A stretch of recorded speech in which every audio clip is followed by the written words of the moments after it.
everyone, welcome back to Uduskitchen. Do you know that the regular melon seed you use for making egusi soup actually contains a lot of oil? Yes, the same seed we use every day in our kitchen are packed with rich golden oil that gives egusi soup its unique flavor and creamy texture. Today I'm going to show you how we traditionally extract oil from melon seeds, just the same way I learned growing up. This process is simple, natural, and incredibly useful, especially if you want to reduce the oil content in your egusi soup or use melon oil as a healthy cooking oil. By the end of this video, you will not only know how to extract your own pure melon oil, but also how to make egusi powder from the leftover paste. Nothing goes to waste here. We start with clean the shell melon seeds, and this is what they look when with the shell on. Make sure to pick out every small stone or dirty particles. You want your seed to be completely clean.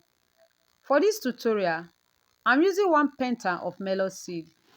Now transfer a portion of the seed into your blender and blend them into a smooth fine powder.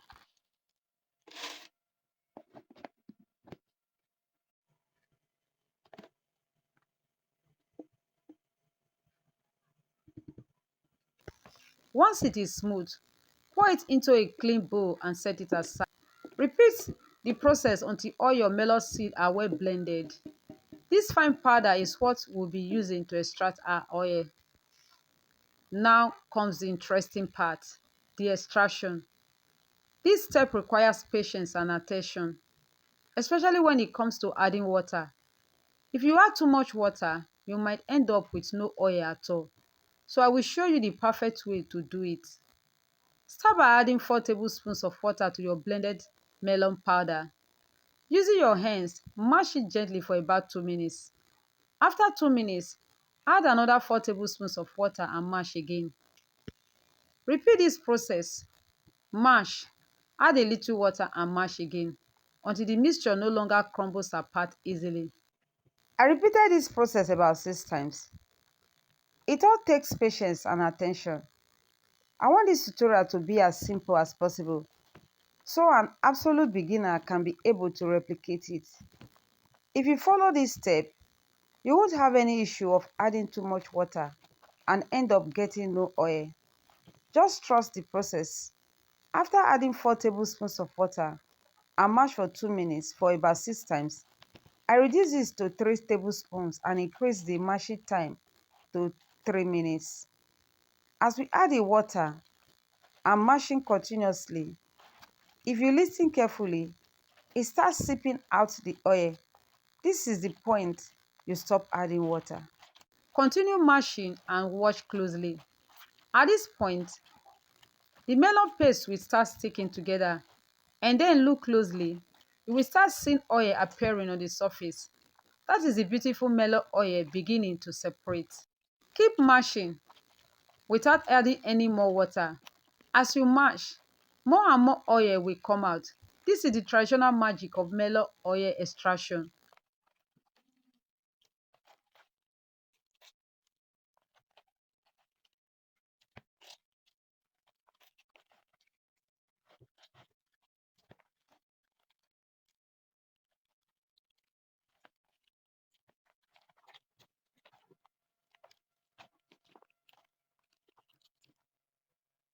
Once you have extracted a good amount of oil, use a strainer to carefully drain the oil into a clean bowl. Take your time.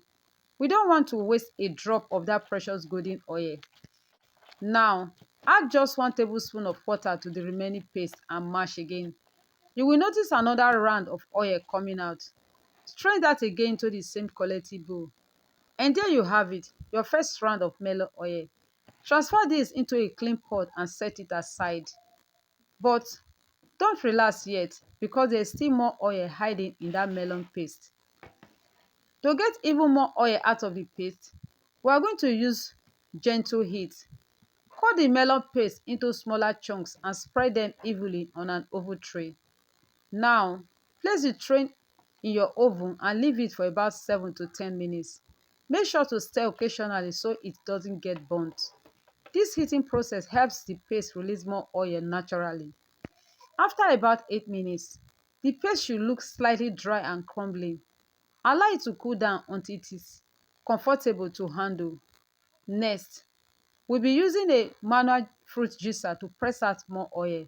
Trust me, you can't get any oil out of it without the manual juicer. Take a piece of cheesecloth, fill it with some of the melon paste, place it into the juicer and press firmly.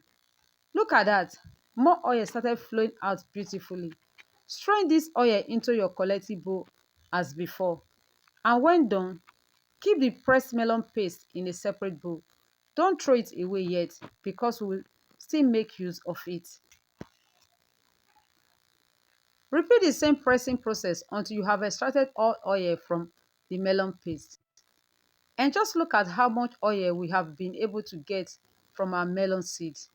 Pure, rich and golden. Add the second batch of oil into the cooking pot and add little water to it. Take to the stove top to cook. Cook this until the oil stops sizzling. With this method, the oil can stay longer at home. Allow to cool down completely. And next, transfer the oil into a clean bottle with the help of a strainer to separate any residue from it. And now, your melon oil is ready for use. This oil can be used just like your normal vegetable oil for frying, cooking, or even adding flavor to your soups.